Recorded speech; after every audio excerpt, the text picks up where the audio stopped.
जय श्री राम।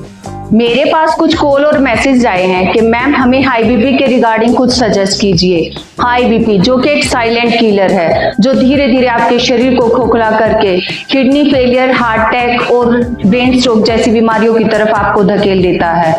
अगर आपको इन सब से बचना है तो इसके लिए मैं लेके आई हूँ आपके लिए एक full high BP treatment video, जिसमें रहने वाले हैं कुछ आसन, प्राणायाम, कुछ एक्यूप्रेशर पॉइंट और कुछ हेल्दी डाइट टिप्स, जिनको फॉलो करके आप नेचुरल रूप से अपने घर पे रह के अपने बीपी को क्योर कर सकते हैं।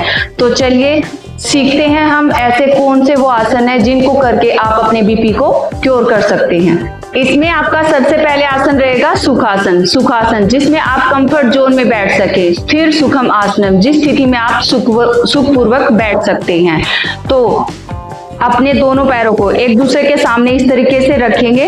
दोनों हाथों को चिन्ह मुद्रा लगाते हुए अपने दोनों घुटनों पर इस प्रकार रखें। लंबी और गहरी सांसें लें और लंबी गहरी सांस बाहर छोड़ें। गहरी सांस लें, गहरी सांस बाहर छोड़ें। मुंह को बंद रखते हुए नाक से ही सांस को लेना है और नाक से ही सांस को बाहर छोड़ना है। इस तरीके से धीरे धीरे सांस को लेना है और धीरे धीरे सांस को बाहर छोड़ना है।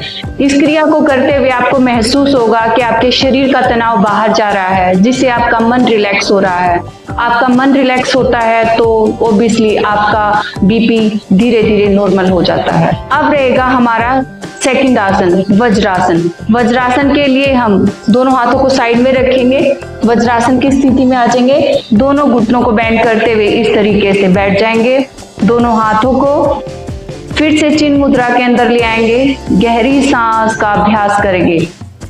नाक से सांस लेंगे और मुंह से सांस को बाहर छोड़ देंगे। गहरी सांस और गहरी सांस बाहर छोड़ें। नाक से सांस को लेना है और मुंह से सांस को बाहर छोड़ना है।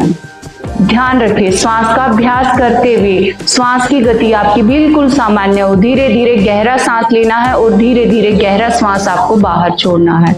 इससे आपका डाइजेशन इंप्रूव होता है। जब आपका डाइजेशन इंप्रूव होता है तो आपके शरीर का तनाव खुद में खुद दूर होता है और आपका मन शांत होने लगता है और आपका बीपी नॉर्मल होने लगता है। अब हमारा तीसरा आसन रहेगा कंधरासन। कंधरासन के लिए हम पीठ के बल मैट पे लेट जाएंगे। दोनों हाथों को शरीर के पास में इस तरीके से रखेंगे और श्वास भरते हुए धीरे से अपनी कमर को ऊपर की तरफ उठाएंगे।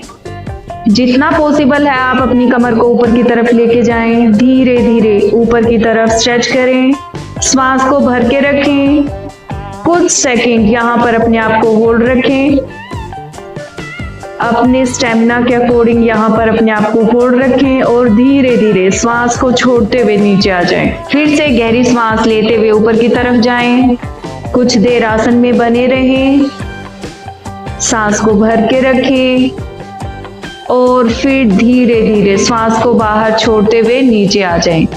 इस आसन का अभ्यास 2 से 3 मिनट के लिए रोजाना करें। इस आसन का अभ्यास करने से आपके कमर को बहुत राहत मिलती है। अगर आपकी कमर में दर्द रहता है, किसी तरीके का पेन रहता है और आपका ब्लड सर्कुलेशन इंप्रूव होता है, आपकी कमर पे एक अच्छा स्ट्रेच आता है, जिसकी वजह से आपकी मसल्स धीरे धीरे रिलैक्स होना स्टार्ट हो जाती हैं और ब्लड सर्कुलेशन इंप्रूव होने की वजह से आपका बीपी सामान्य होना स्टार्ट हो जाता है। अब करते हैं हमारा फोर्थ आसन, शवासन। इसके लिए हम मैट पर कुछ इस तरीके से सीधा लेट जाएंगे।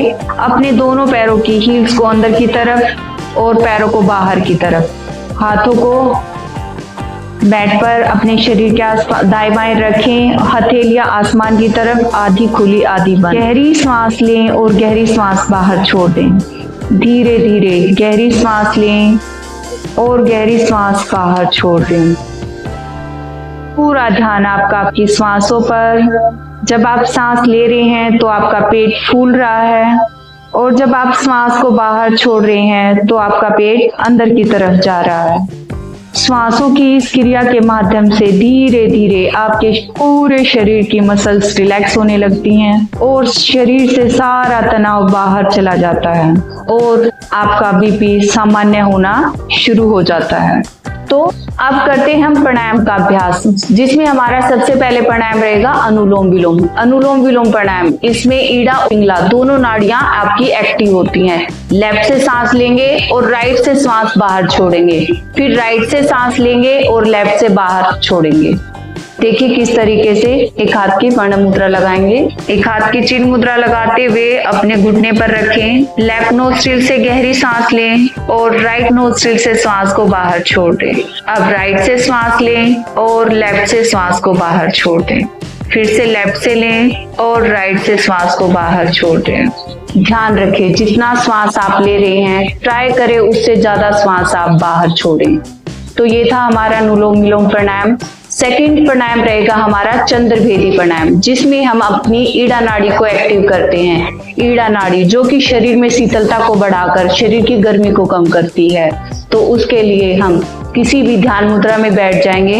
एक हाथ की चिन्ह मुद्रा लगाते हुए दूसरे की वर्ण मुद्रा लगाते हुए इसमें सिर्फ लेफ्ट नोस्ट्रिल से श्वास को लेना है।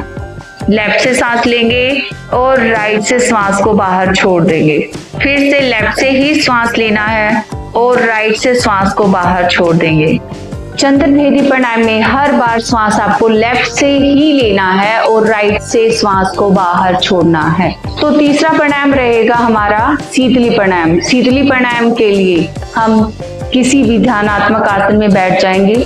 अगर आप पद्मासन लगा सकते हैं तो पद्मासन का अभ्यास करते हुए अपने दोनों हाथों की चिन्ह मुद्रा लगाते हुए घुटनों पर रखें। अपनी जीभ को बाहर निकालते हुए ऑक्सीजन को पूरा अंदर की तरफ खींचें। जीभ को अंदर लेके जाएं और नाक से श्वास को बाहर छोड़ दें। इसमें आपको मुंह से श्वास को भरना है और नाक से श्वास को बाहर छोड़ना है। टंग को बाहर निकालते हुए रोल करते हुए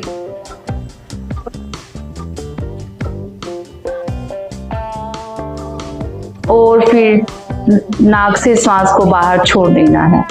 तो ये था शीतली प्राणायाम, जो आपके शरीर में शीतलता को बढ़ा देता है और आपके शरीर की गर्मी को कम करता है, जिससे नेचुरल रूप से आपका बीपी कंट्रोल होने लगता है। मन शांत तो आपका बीपी अपने आप से नॉर्मल हो जाता है। अब रहेंगे हमारे कुछ एक्यूप्रेशर पॉइंट्स। अगर आप इन एक्यूप्रेशर पॉइंट्स को रोज प्रेस करते हो तो धीरे धीरे आपका बीपी सामान्य हो जाता है।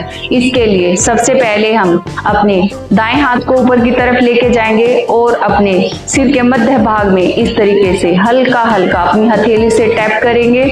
2 से 3 मिनट तक लगातार आप इसका अभ्यास करें।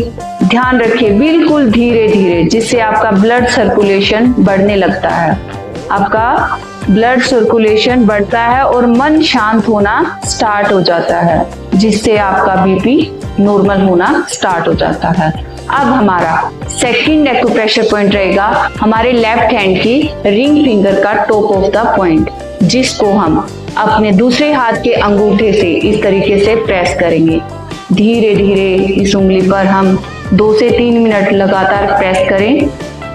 आप देखेंगे कि धीरे धीरे आपका मन और आपका बीपी धीरे धीरे शांत हो गया है। अगर किसी को अचानक हाई बीपी का अटैक आता है तब भी आप उस पेशेंट की इस तरीके से हेल्प कर सकते हैं। अब रहेंगे कुछ हमारे हेल्दी डाइट टिप्स, जिनको आपको डेली फॉलो करना है। अगर आप आसन, प्राणायाम और एक्यूप्रेशर पॉइंट्स का अभ्यास करते हैं लेकिन अपनी डाइट को मेंटेन नहीं करते हैं तो आपका बीपी ठीक नहीं हो पाएगा। सबसे ज्यादा जरूरी है आपकी डाइट। आपको आपकी डाइट पे बहुत ही फोकस करना पड़ेगा। इसके लिए आप नमक को अपने खाने में कम करें और प्रोसेस्ड फूड और जंक फूड को अपने खाने से हटा दें। थर्ड, आप अपनी डाइट में केला, टमाटर, चुकंदर और आंवला, इन चारों चीजों को डेली ऐड रखें और कुछ जूस जो आपको डेली कंज्यूम करने हैं। पहला, लौकी का जूस, जिसमें आप 3 से 4 पत्ते तुलसा के मिलाकर उसको मिक्सर में ग्राइंड करके 1 गिलास जूस सुबह सुबह लें खाली पेट, जो कि आपके बीपी को नॉर्मल करने में बहुत ही हेल्पफुल रहता है। सेकंड जूस, बेल पत्तर के 7 से 8 पत्ते लेकर आप उसे मिक्सर में ग्राइंड करें और उसका जूस बनाकर कंज्यूम कर सकते हैं। तीसरा जूस, जो कि सबसे ज्यादा बेनिफिशियल है, वो है आपका पुदीने का जूस। पुदीने का 1 गिलास जूस बनाएं और उसमें आधा नींबू डालकर डेली उसे सुबह शाम दोनों टाइम इस जूस को लेने से आपका बीपी बहुत ही जल्दी नॉर्मल हो जाता है। उम्मीद है आपको सब अच्छे से समझ आ गया होगा। अगर फिर भी आपका कोई क्वेश्चन है और कुछ समझ नहीं आया तो आप मुझे कमेंट सेक्शन में बता सकते हैं। ऐसी ही यूजफुल वीडियो के लिए मुझे फॉलो करना ना भूलें। Stay fit, stay healthy. Ram Ram.